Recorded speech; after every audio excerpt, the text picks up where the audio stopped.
சம்பாரிசியடி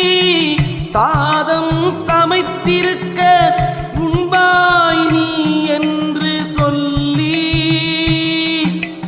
உழக்குழக்கு நெய் வார்த்து முத்து போல் அன்னமிட்டு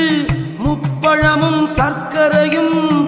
தித்திக்கும் தேனமிர்தம் என் கண்ணம்மா தின்று களைப்பாரேனோ.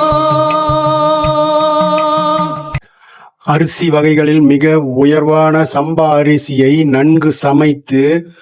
அதனுடன் நெய் சேர்த்து முத்து முத்தாக உண்ண வைப்பது போல் 84,000 பிறப்புகளில் உயர்ந்ததான மானிட பிறப்பை